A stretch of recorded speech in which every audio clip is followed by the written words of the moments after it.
గురు పౌర్ణిమ అంటే గురువు పూర్ణచంద్ర రూపంగా ఉంటాడు.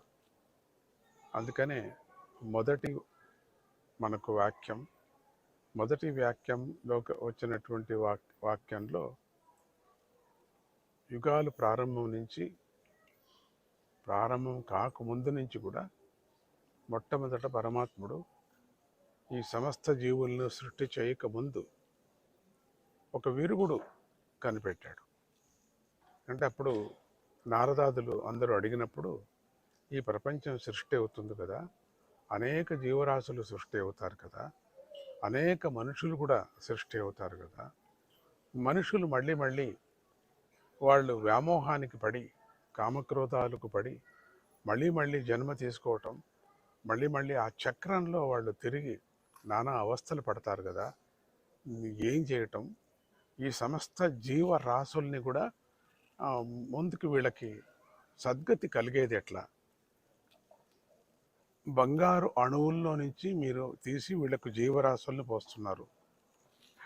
జీవాన్ని పోసి అనేక ప్రకారాలుగా 80 లక్షల పర్యం, ఒక్కొక్క పర్యాన్ని ఒక్కొక్క జీవితంలో ఒక్కొక్క జన్మాన్ని వాళ్ళకు ప్రసాదిస్తున్నారు.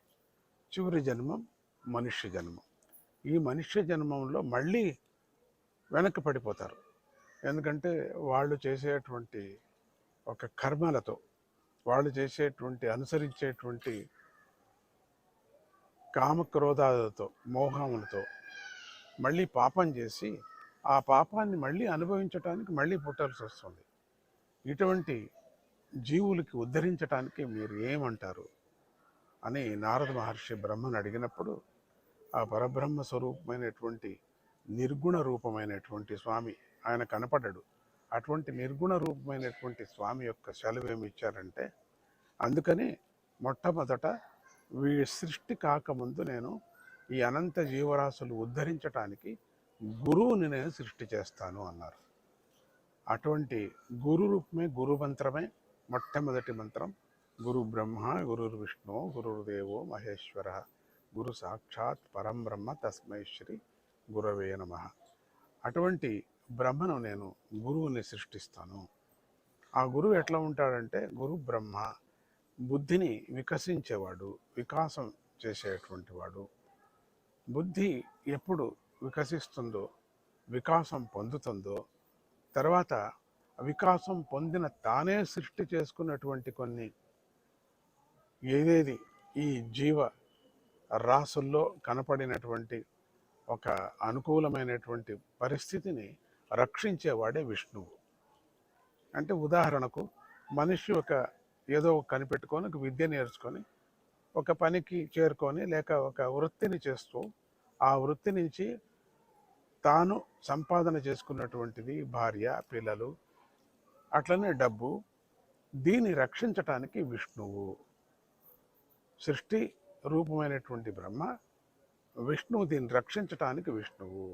ఇదంతా అయిన తర్వాత చివరిగా ఒక అంతం అనేది కావాలి కదా, అది శివరూపంతో సమస్తము జీవరాశుల్లో కనపడినటువంటి పాపాన్నంతా దాన్ని పూర్ణంగా భస్మం చేసేటువంటి వాడు, నివృత్తి చేసేటువంటి వాడు.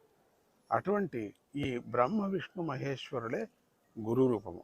అటువంటి గురువుని మనం మొట్టమొదటి ఈ గురు పరంపరను తీసుకొచ్చినటువంటి వారు వ్యాస భగవానులు. ఈ వ్యాస భగవానులు అనేక వేదాల్ని వేరే భాగం చేసి సులభంగా జనానికి అర్థమయ్యేటట్టుగా ఉపనిషత్తులు, అనేకమైనటువంటి పురాణాలు, ఉపపురాణాలు తీసుకొచ్చి ఆయన విష్ణువే వ్యాసుడు రూపంగా కనపడినటువంటి వాడు. అటువంటి విష్ణు రూపమైనటువంటి వ్యాసుడు, వ్యాసరూపమైనటువంటి విష్ణువు ఈ ప్రపంచాన్నంతా రక్షించటానికి తన యొక్క పరంపరను సృష్టి చేసుకున్నారు. అంటే వ్యాసుడు అయిన తర్వాత వచ్చినటువంటి గురువులందరూ కూడా ఆ ఆధ్యాత్మానికి తత్వరూపమైనటువంటి 3 భాగాలుగా కనపడినటువంటి ద్వైత, అద్వైత, విశిష్టాద్వైతం, ఇవి ఆ ప్రకారంగా నడుచుకొని వచ్చినటువంటి ఆ గురువులు వాళ్ళకి ఎవరు ఈ అజ్ఞానాన్ని దూరం చేసి జ్ఞానాన్ని పంచుతున్నారో వాళ్ళు గురువులు. అటువంటి గురుతత్వాన్ని, గురు పూజనే గురు పౌర్ణిమ అని. పౌర్ణిమ అంటే చంద్రుడు. ఆయన పూర్ణ కళలతో కనపడేటువంటి వాడే గురువు. అటువంటి గురువుని, మన అజ్ఞానాన్ని దూరం చేసేటువంటి వాడు, మనకు జ్ఞానాన్ని ప్రసాదించేవాడు, మన జన్మ రహస్యాన్ని మనకు తెలిపి ఉత్తమమైనటువంటి మార్గంలో పెట్టేటువంటి వాడే గురువు మనకు.